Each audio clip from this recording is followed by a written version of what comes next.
Hi friends, మీకు అందరికీ ఈరోజు నేను ఈ శ్రీనగర్ టూర్ గురించి నేను చెప్తాను. కాశ్మీర్ విజిట్కి వెళ్ళాం.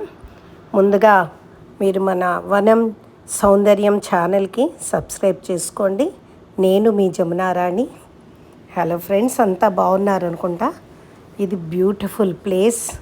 మన కాశ్మీర్ భూతల స్వర్గం అంటారు కదా, ఎంత అందంగా ఉందో చెప్పలేం. తప్పనిసరిగా మనం ఒకసారి విజిట్ చేయాలి. ఈ దాల్ లేక్ అందాలు మేము వెళ్ళింది మంచి టైం, ఈవినింగ్ 4 o'clockకి వెళ్ళాము. ఆ టైంకే వెళ్ళండి, లేట్ అయితే మనకి చీకటి పడిపోతుంది, మనం బ్యూటీని చూడలేము. అంత అందంగా చూసారా, సన్ అలా సెట్ అలా నెమ్మదిగా అవుతుంది, మనకి చూడటానికి ఎంత అందంగా ఉందో. సో ఆ బ్యూటీ ఎంత బాగుందో చెప్పలేము అసలు. Enjoyed a lot. సో మెయిన్ ఏంటంటే ఈ లేక్కి మనకి 2 hours మనకి దాల్ లేక్తో తిప్పుతారు మనకి అందులోపల. దాని గురించని ఛార్జ్ చేస్తారు, పెర్ హెడ్ ఛార్జ్ కింద ఉంటుంది. మేము 10 మంది గ్రూప్గా వెళ్ళాం.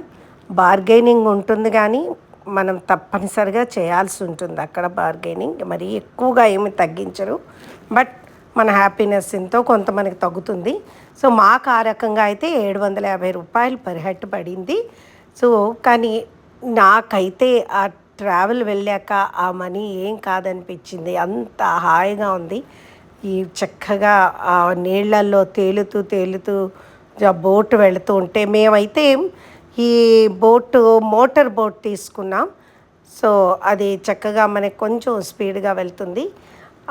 ఇందులో స్పెషల్ ఏంటంటే, మనం అలా నీళ్ళల్లో వెళుతూ ఉంటే ఫ్లోటింగ్ మార్కెట్ వెళ్తూ ఉంటుంది. వాళ్ళు వస్తూ ఉండే మన దగ్గరికి, వాళ్ళు చకచక వేడి జొన్న పొత్తులు లాంటివి కానీ, లేదు నాన్ వెజిటేరియన్ ఐటమ్స్, ఫ్రూట్స్ అన్నీ కూడా వాళ్ళు అమ్ముతూ ఉంటే మనకు అది మంచి ఎక్స్పీరియన్స్. ఫ్లోట్ చేస్తూ వెళ్తూ వాటిని తీసుకోవడం, తింటూ మన ఫ్యామిలీ మెంబర్స్తో చక్కగా కబుర్లు చెప్పుకుంటూ చుట్టూ ఉన్న ఆ వ్యూని ఎంజాయ్ చేస్తూ ఉంటే అసలు చాలా బాగుంది. అసలు తప్పనిసరిగా ప్రతి వాళ్ళు కూడా విజిట్ చేయాల్సిన ప్లేస్ ఇది. చూస్తున్నారు కదా ఎంత చక్కగా అలాగ నీళ్ళల్లో తళతళలాడుతుంది సంధ్యా సమయంలోని. చుట్టూ అందమైన మొక్కలు, ఎంత ఆక్సిజన్ మనకంతా కూడా. సో చాలా బాగుంది రైడ్ అంతా కూడాను.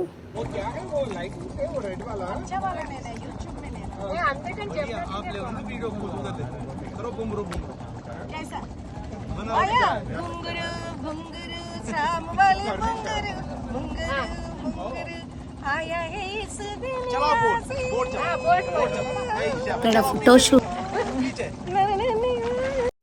అది ఫ్రెండ్స్, నెక్స్ట్ డే 2 వీడియోతో మీతో కలుసుకుంటాను. మీరు తప్పకుండా ఫాలో అవ్వండి.